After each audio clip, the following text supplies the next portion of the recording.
So good afternoon, everyone. I'm Cristina, and I'm gonna present the work I've been doing in IMBRSea enterprise with my supervisor, Nayara Rodriguez Espeleta, and my co-supervisor, Orion Canals.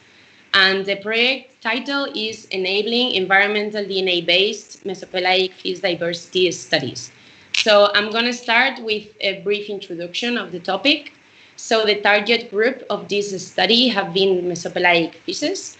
These fishes live in the upper layer of the deep ocean, around 200 and 1,000 meters deep.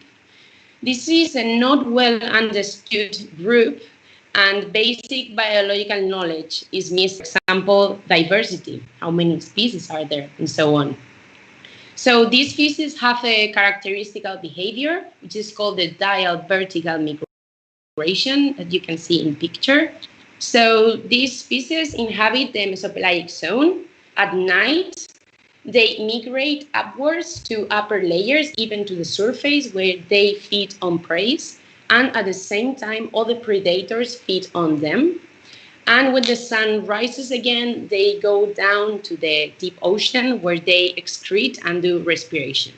So with this migration, they take part in two ecological functions. First of all, they have a role in several food webs in the water column, and they also take part in carbon cycles by sequestrating CO2 in the surface and bringing it to the down layers. So recent research suggests that these fish might represent the 90% of the global fish biomass. And if these estimations being true, the importance of these fishes increase to a global scale.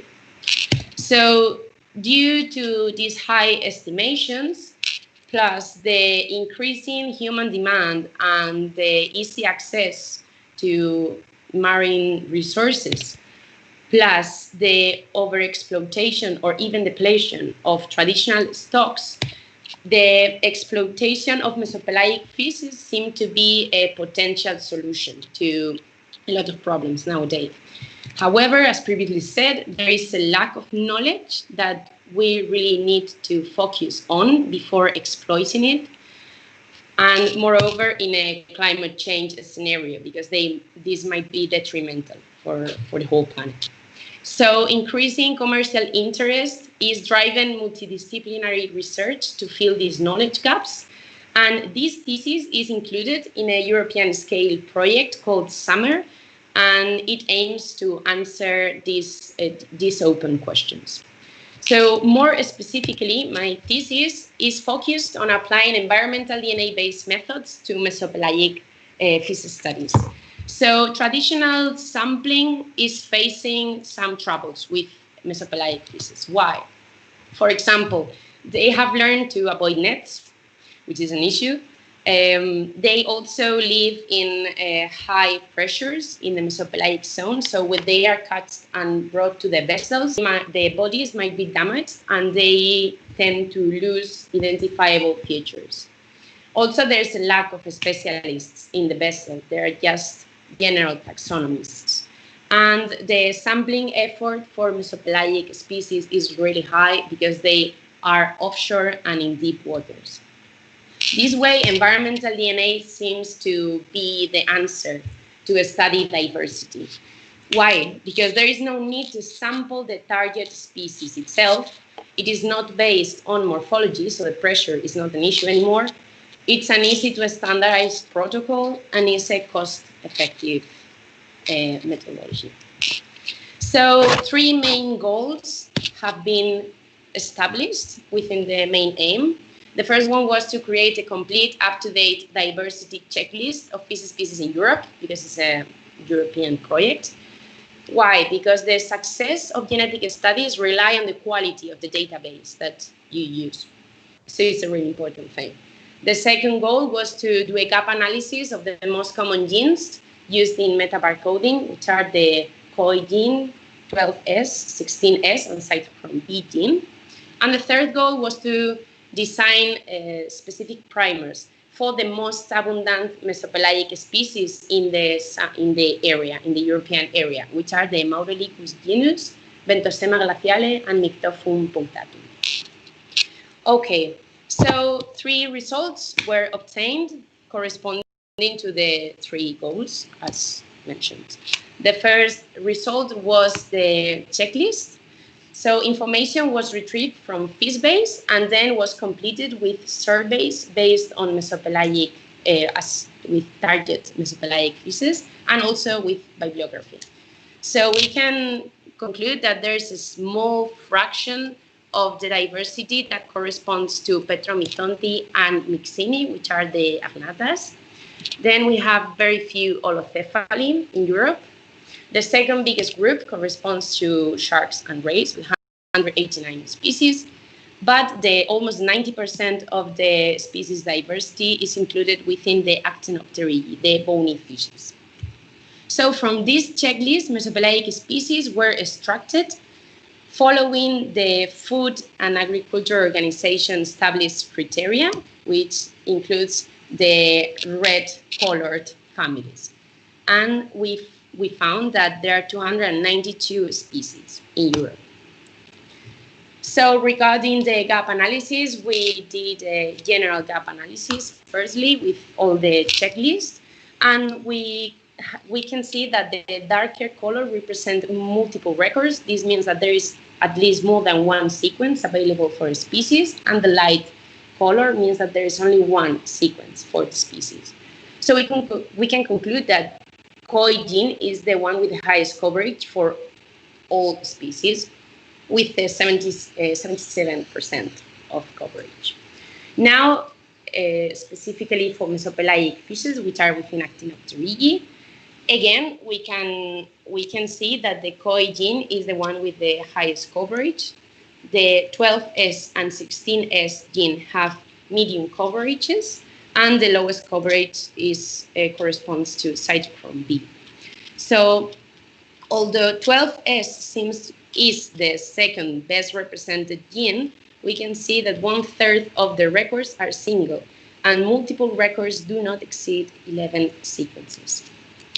So now, doing a narrower analysis up to family level, we can see again noticeable differences among families.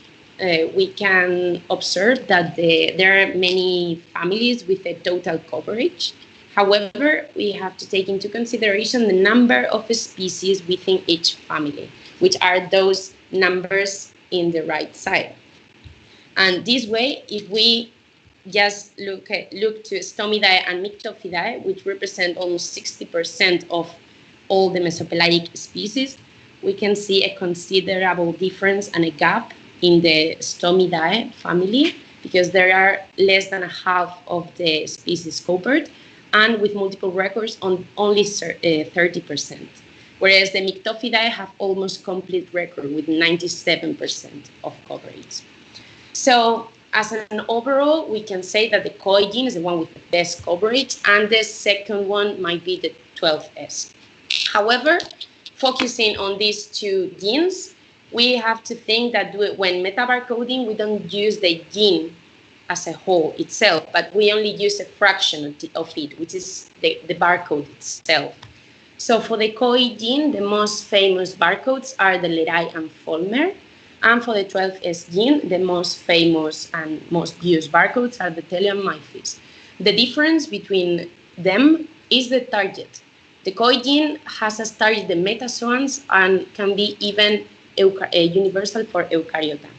And the 12S gene barcodes instead have as target fish. Why is this so important? We can see it in this example of a recent study that they applied these two universal and specific barcodes to environmental DNA. So with the universal barcode, they found that the small fraction of the result corresponded to chordata, and 75% of this result corresponded to fish, to bony fish. This represented 2% of the total results. When they used the specific barcode Teleo instead, they had almost a total of the result was for fish. What does this mean? That this is a less effort and more efficient way. And it's a really important thing to consider when studying such a difficult group. So the third result is the qPCR assay. This was done following some steps. The first step was to retrieve from GenBank all the available sequences of these 3 target groups. Second step was the alignment with the Kluskal-Wallis and consensus sequence creation using bioedit. The third step was from this consensus sequence to design in silico the primers and the proof for the 3 different species. And fourth step was the primer testing. Due to COVID-19 lockdown, the primer testing was only done for the Maurolicus genus primers. So for the first test, Maurolicus DNA was extracted and a qPCR was run with the primers and different concentration of Maurolicus DNA to obtain a calibration curve, which was successfully done. And later, qPCR was also run with a DNA mix without Maurolicus with the primers. And there was no amplification, which means that these primers are specific for Maurolicus and are suitable to be used in real samples.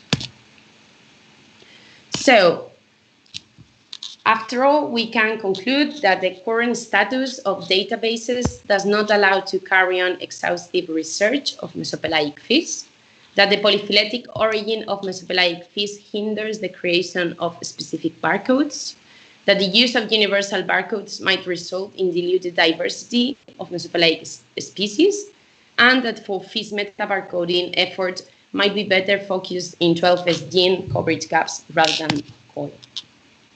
For future research, we really need to enhance the important and quality standards of libraries with voucher specimens, geographical representation, etc. Also, to do the application of genetic studies to mesopelagic diversity assessment and monitoring to minimize the effort. And for us, the developing and direct application for specific target groups.